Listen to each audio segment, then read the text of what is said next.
فصل دوم. لوسی، همان هم که دوست دارد صدای آواز خودش را بشنود، با عجله به اتاق نشیمن می رود و دست کلید، کفش‌ها و عینک آفتابیش را برمی‌دارد. من روی کاناپه نشستم و جعبه کفشی را که داخلش بعضی چیزهای قدیمی متعلق به زمانی که در خانه خودمان زندگی می کردم را گذاشتم باز می کنم.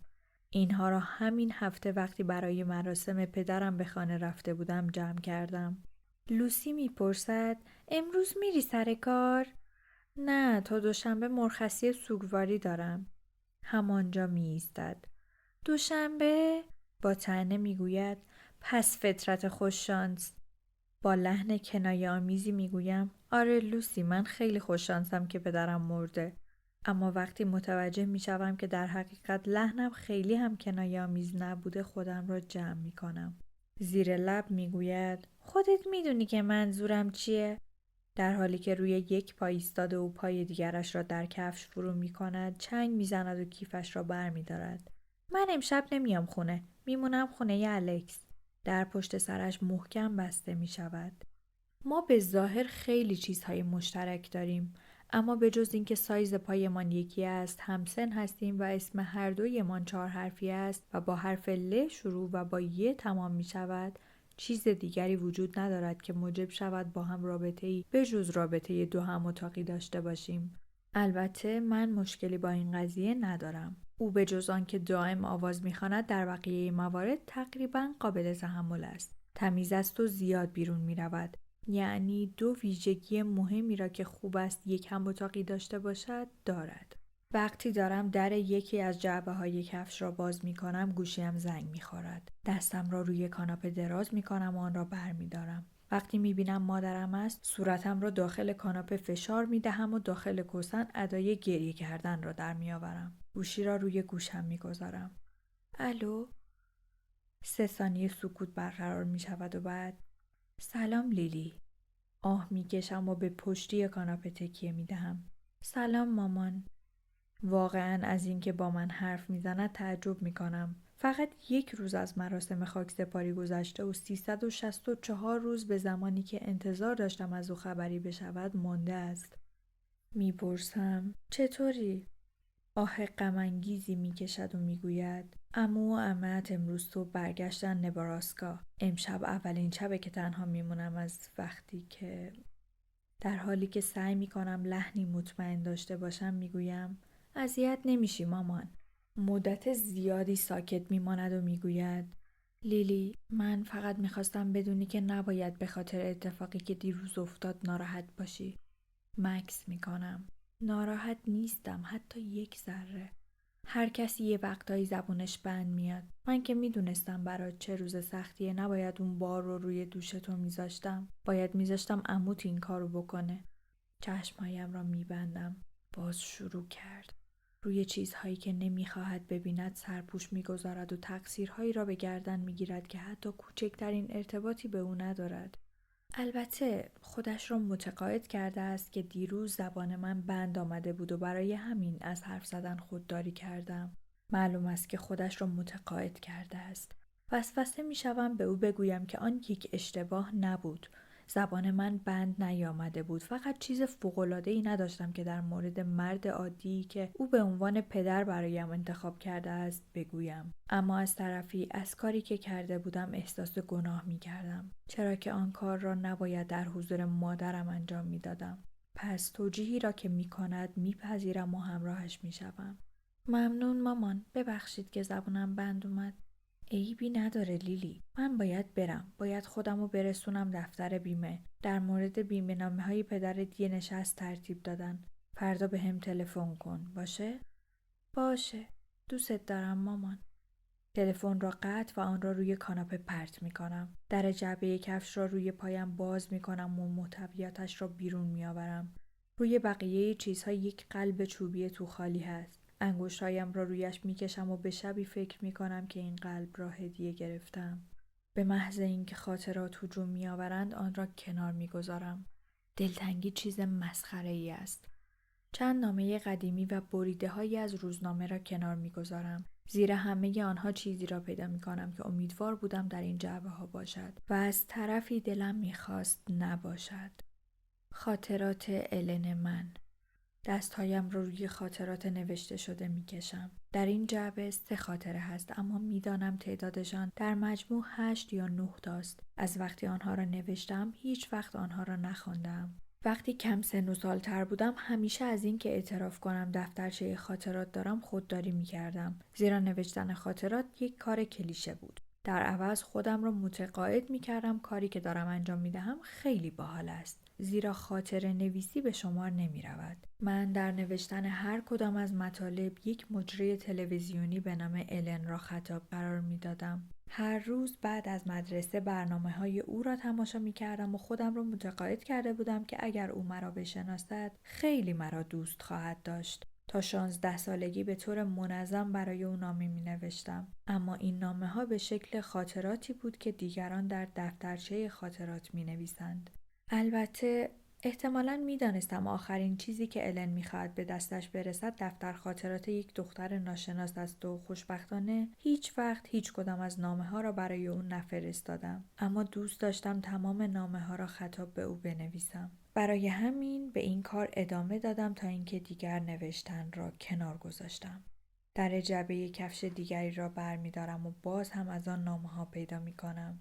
آنها را مرتب می‌کنم و به نامه‌ای می‌رسم که در 15 سالگی نوشتم. آن را باز می‌کنم و به دنبال ماجرای روزی می‌گردم که اولین بار اطلس را دیدم. پیش از آن که او وارد زندگیم شود، در زندگیم اتفاقی نیفتاده بود که ارزش نوشتن داشته باشد. اما با این حال 6 خاطره طولانی به زمانی تعلق دارد که او هنوز پیدایش نشده بود.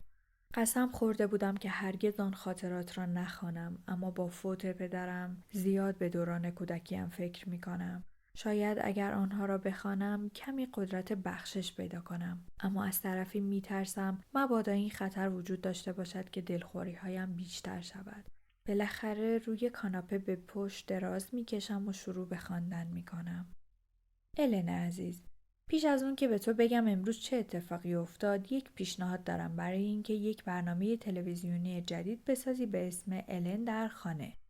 فکر میکنم افراد زیادی باشن که دوست داشته باشن تو رو بیرون از محیط کار ببینن. من همیشه فکر میکنم تو در خونه و وقتی که دوربین اطرافت نیست چه شکلی هستی. شاید تهیه کننده بتونه به دخترت یه دوربین بده که اون بتونه گاهی اوقات پنهانی وقتی داری کارهای معمولی مثل تماشای تلویزیون یا آشپزی یا باغبونی رو انجام میدی از تو فیلم برداری کنه.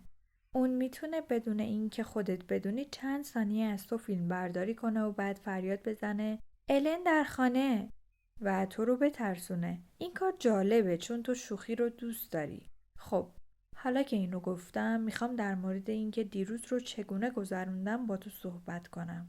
روز خوبی بود. احتمالاً بهترین روزی بود که تا به حال خاطراتش رو نوشتم. البته به جز روزی که ابیگیل آیوری برای چشم چرونی به گوش آقای کارسون سیلی زده بود. یادت میاد چند وقت پیش راجع به خانم برلسون که پشت خونه ما زندگی میکرد برات گفته بودم؟ که شبی که کولاک شدید شده بود فوت کرد. پدرم میگفت اونقدر بدهی مالیاتی داره که دخترش نمیتونه مالک خونه بشه، که مطمئنم به نفعشه چون اون خونه داشت فرو میریخت. اونطوری بیشتر براش دردسر درست میشد. از 2 سال پیش که خانم برلسون مرده خونه خالی بوده. من میدونم که خونه خالی بوده چون پنجره اتاقم به حیاط خلوت باز میشه و از وقتی یادم میاد اونجا پرنده پر نمیزده. تا دیشب من در رخت خواب بودم و داشتم کارت هایم رو بر میزدم. میدونم عجیبه اما من این کارو میکنم. وقتی پدر و مادرم دعواشون میشه من گاهی اوقات شروع به بر زدن کارت ها میکنم که آروم شم. این کار باعث میشه روی چیزی تمرکز کنم. به هر حال بیرون تاریک بود، برای همین به محض اینکه چراغ روشن شد من متوجه شدم.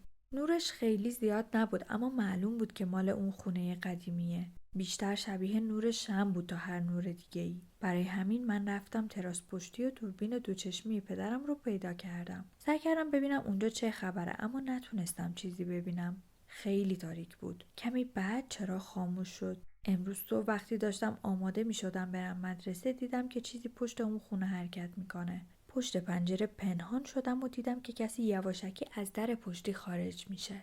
یه پسر بود با یه کوله پشتی. اطرافشو نگاه کرد. انگار میخواست مطمئن شه کسی اونو ندیده. بعد از بین خانه ما و خانه همسایه رد شد و رفت در ایستگاه اتوبوس ایستاد. قبلا هیچ وقت اونو ندیده بودم. اولین بار بود که سوار اتوبوسی میشد که من سوار میشدم.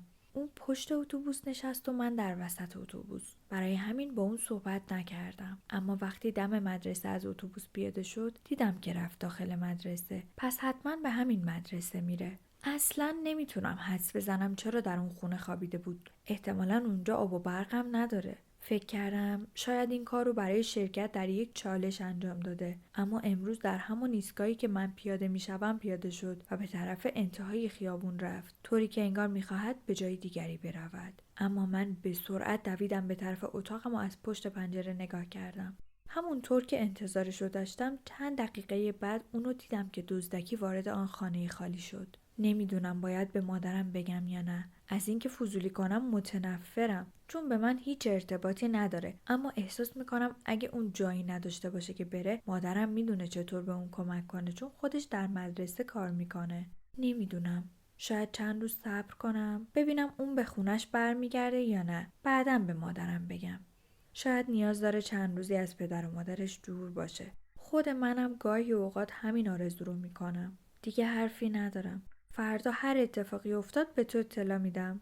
لیلی. الن عزیز، من قبلا از بخش اول برنامه‌ات که حرکات موزون بود خیلی خوشم میومد، اما حالا دیگه برام خسته کننده شده و بیشتر دوست دارم فقط بشینی و صحبت کنی. امیدوارم با این حرف تو رو عصبانی نکرده باشم. خب، من فهمیدم اون پسر کیه. بله، اون هنوز به اونجا میره. حالا دیگه 2 روز شده و من هنوز به کسی نگفتم. اسمش اطلس کاریگن و دانش آموز سال آخره، اما من در مورد اون فقط همینو میدونم. توی اتوبوس کیتی پیش من نشسته بود. از اون پرسیدم اون پسر کیه. چشماش رو با ناراحتی چرخوند و اسمشو گفت. بعد گفت من دیگه هیچی در مورد اون نمیدونم، اما فقط میدونم که بو میده، و بینیشو طوری جمع کرد که انگار حالش به هم میخوره. میخواستم سرش فریاد بکشم بگم که اون تقصیر نداره چون آب اونجا قطعه، اما به جای این کار فقط به اون پسر نگاه کردم. احتمالاً کمی زیادی به او خیره شدم چون متوجه شد که دارم نگاش میکنم. وقتی به خونه رسیدم به حیاط خلوت رفتم و کمی باغبونی کردم. تربچه‌هام بزرگ شده بودن و وقتش بود اونا رو بچینم. تنها چیزی که در باغچه‌م مونده تربچه است. هوا داره سرد میشه و دیگه چیز زیادی نمیتونم بکارم. البته میتونستم چند روز دیگه برای چیدن اونا صبر کنم، اما بیرون رفتم چون فضولیم گل کرده بود. وقتی داشتم اونا رو میچیدم متوجه شدم که بعضی از اونا نیستن، مثل اینکه از خاک در اومده بودن. میدونستم که خودم اون کارو نکردم و پدر و مادرم هم هیچ وقت باغچه منو خراب نمیکنن. اون موقع بود که به یاد اطلس افتادم و اینکه چقدر احتمالش زیاده که کار اون باشه. به این فکر نکرده بودم که اون اگر نمیتونه حموم کنه احتمالاً غذا هم نداره. داخل خونه رفتم و 1-2 تا ساندویچ درست کردم. از یخچال 2 قوطی نوشابه درآوردم و 1 پاکت چیپسم برداشتم. اونا رو توی ساک غذا گذاشتم. به طرف خانه متروکه دویدم و ساک رو در ایوان پشتی کنار در قرار دادم.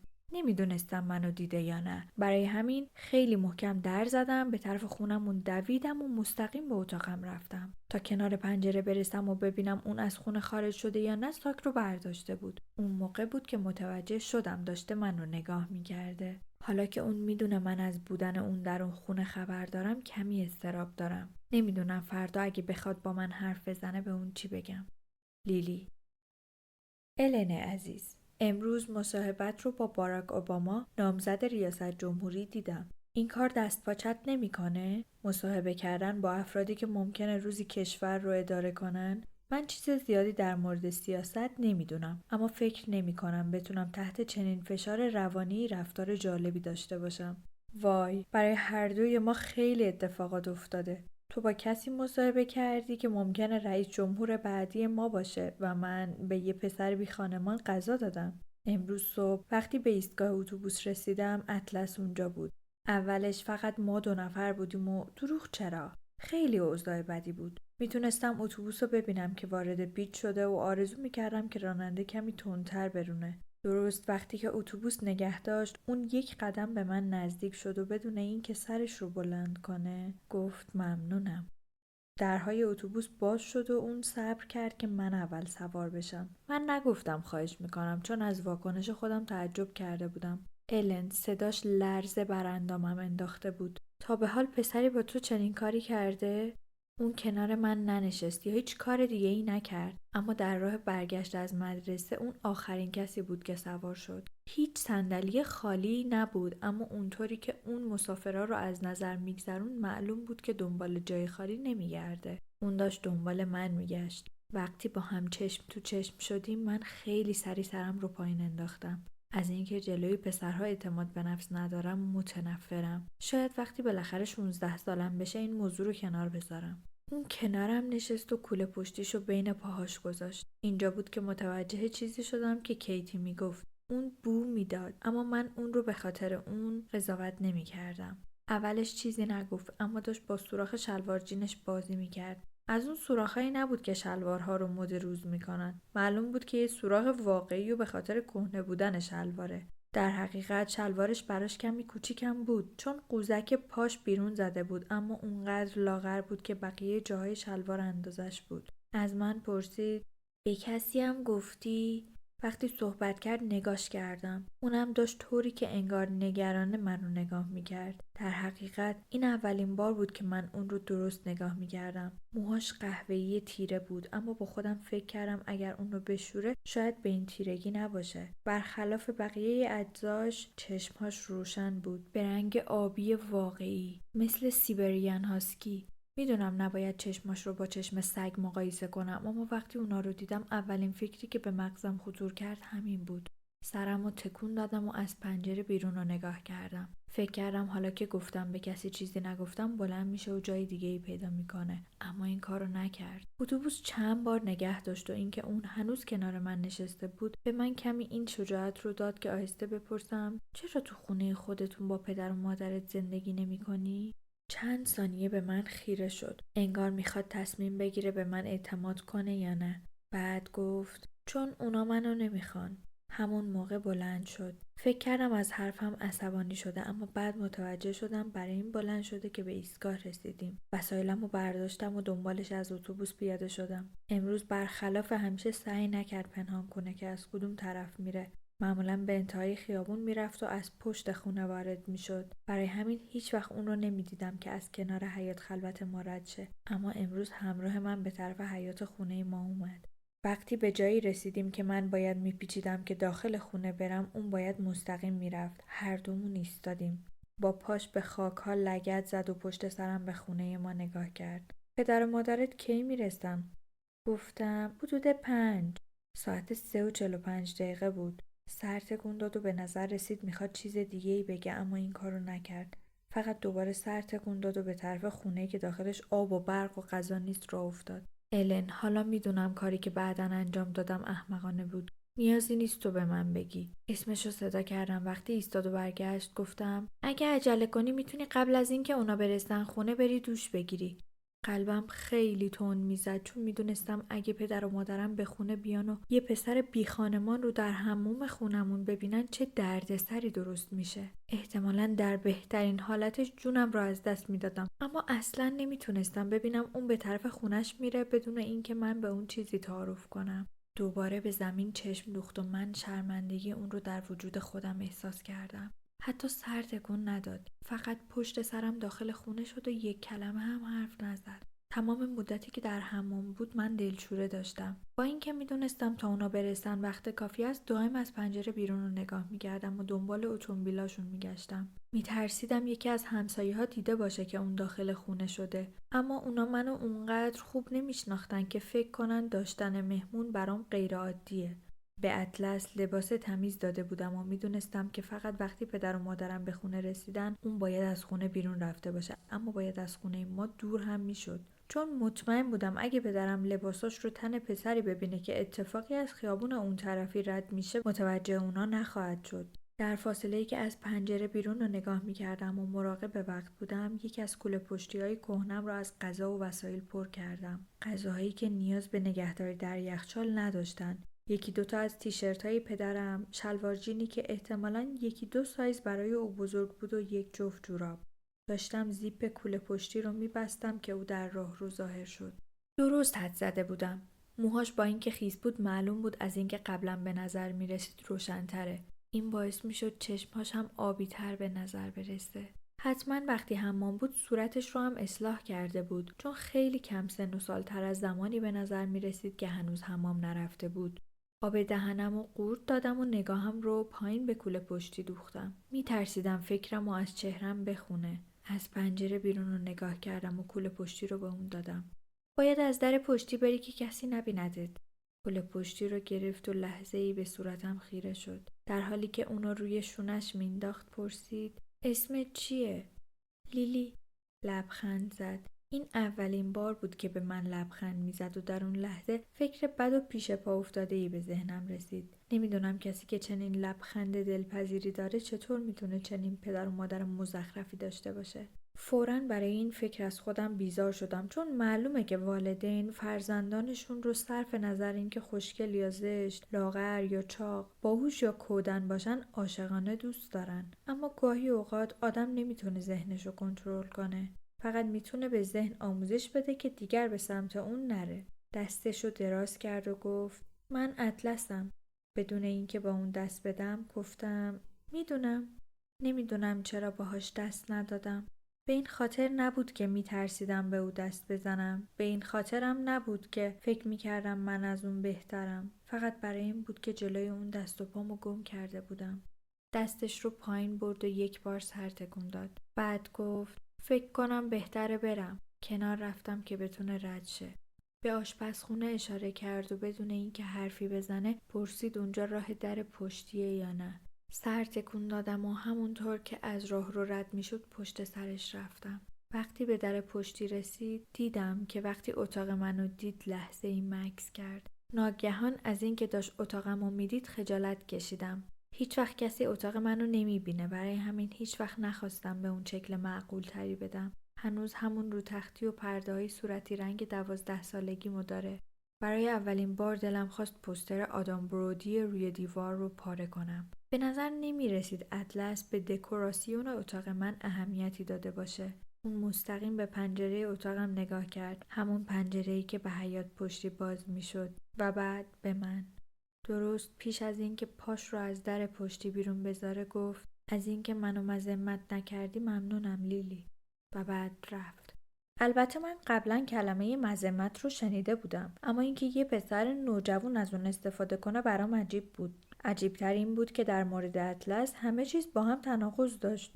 چطور پسری که ظاهراً معمولی و مؤدب و از کلماتی مثل مذمت استفاده میکنه آخرش بی خانمان میشه؟ چطور یه نوجوان بی خانمان میشه؟ من باید بفهمم الن. من میخوام بفهمم برای اون چه اتفاقی افتاده. فقط منتظر باش و ببین. لیلی. میخواهم یک بخش دیگر را باز کنم که تلفنم زنگ میخورد. روی کاناپه میخزم که آن را بردارم و اصلا تعجبی نمی کنم وقتی میبینم دوباره مادرم است. حالا که پدرم فوت کرده و او تنهاست، احتمالاً 2 برابر تعداد دفعاتی که قبلا به من تلفن میکرد تلفن خواهد کرد. الو؟